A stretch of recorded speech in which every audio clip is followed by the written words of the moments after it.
francotiradores en Palacio, las BTR en Palacio, Fidel salía, entraba, algo estaba pasando en el país.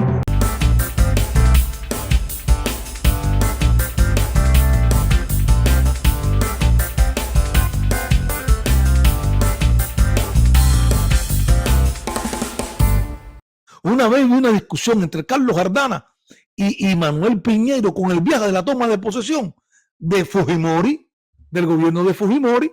Yo lo percibí en una recesión en Palacio, en Palacio ahí, en la casa de gobierno. Nadie me hizo el cuento, ¿ok?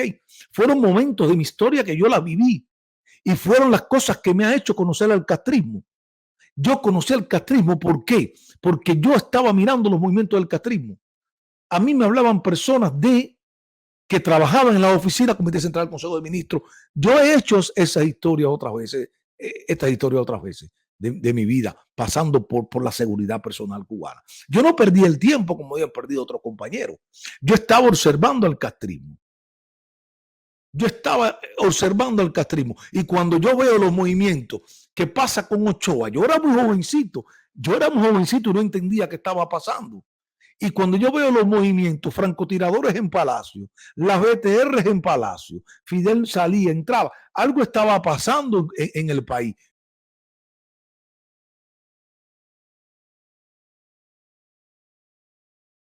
Nos suspenden todos los teléfonos de comunicación dentro del Palacio con nuestra familia. Nadie sale y entra y todo el mundo está acuartelado. Si no fuera tan candente aquello, ¿por qué acuartelaron a toda la seguridad personal cubana? ¿Por qué acuartelaron a las Fuerzas Armadas cubanas?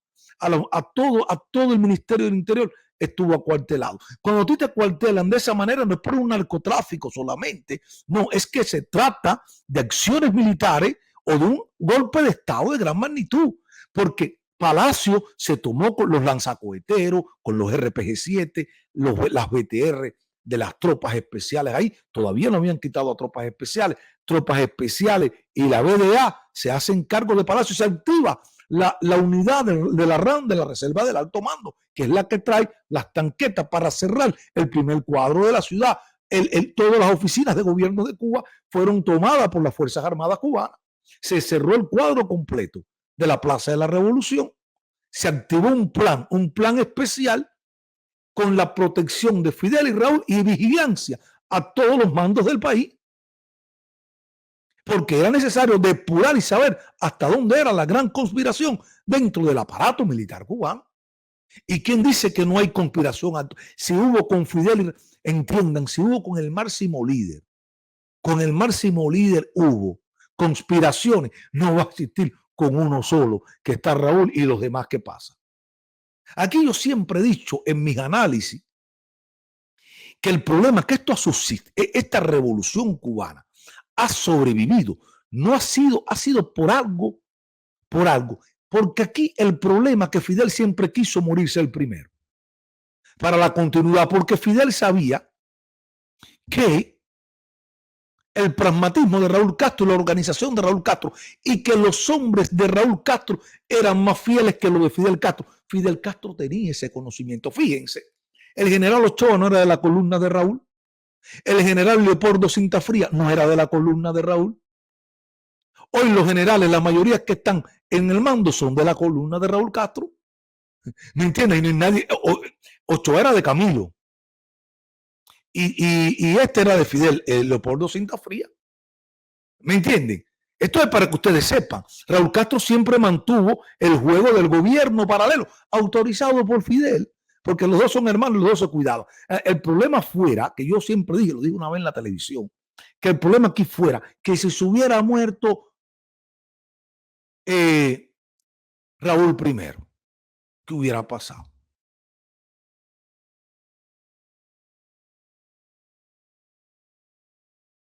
Porque nos dimos cuenta que fue capaz de llevar la continuidad, llevar el control y mantener el control Raúl Castro, más pragmático que Fidel. Fidel era un idealista.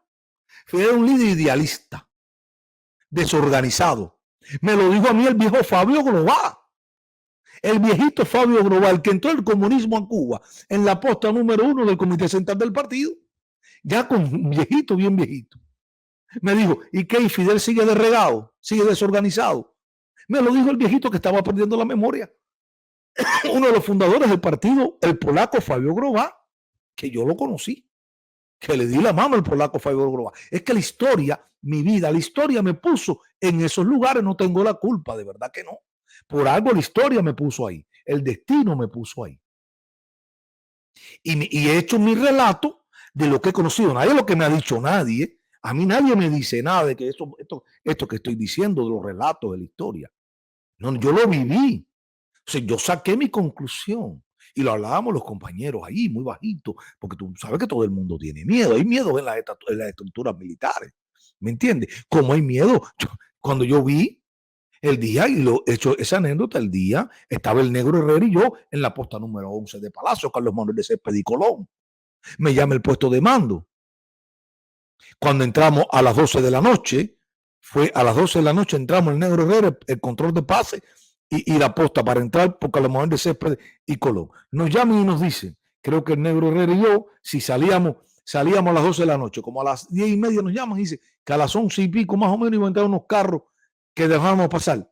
Eran 15 ladas que venían con 2 o 3 oficiales, cada uno vestido de civil, y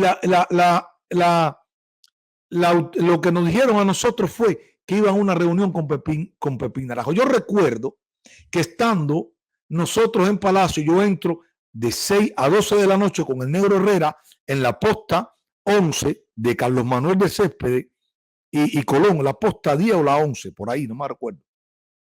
En la posta 10, en la posta 10. En la posta 10, control de pase, nos llaman y cuando estamos entrando a la posta, como a las 7 de la noche, nos llaman y nos dicen medidas especiales 1. Cuando te decían medidas especiales 1,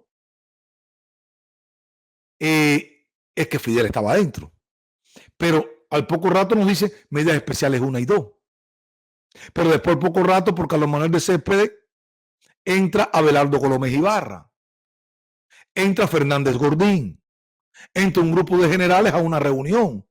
Cuando yo veo este grupo de generales, antes que llegaron los carros aquellos, a mí me llama la atención el movimiento. Medidas especiales 1 y 2, entran generales y no estaba entrando Abrante, nadie informó que había entrado el ministro del Interior, nadie informó que había entrado el viceministro del Interior, había entrado el general Francis, jefe de la seguridad personal, pero no entró Abrante ni Pascual Martínez Gil, o Pascual Martínez Braza o Pascual Martínez Gil. Braza es de la policía, el general Braza, creo que era así. Entonces, el Negro Herrera y yo comentamos.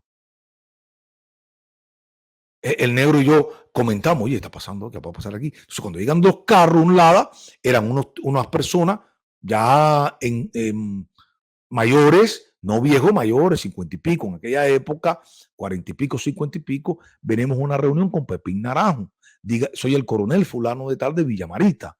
Ah, yo así sí están autorizados, pero yo pensaba que era un solo carro. De pronto el coronel nos dice, el jefe de carro dice, pero vienen más carros atrás, déjelos entrar, por favor. Y él le va a decir el nombre, el último carro le va a decir teniente coronel o coronel fulano de tal. Déjelo entrar, que es el último. Usted para el último carro y el último carro le va a decir el nombre. Ese es el último carro con el oficial que vaya. Eran 3 oficiales que se rindieron. Eso fue en julio del 90. Julio del 90, sí, me recuerdo. 89, julio de 89. Me recuerdo. Salgo de la posta a las 12 de la noche. Entregamos la posta. Y a las 3 de la mañana meten la alarma de combate.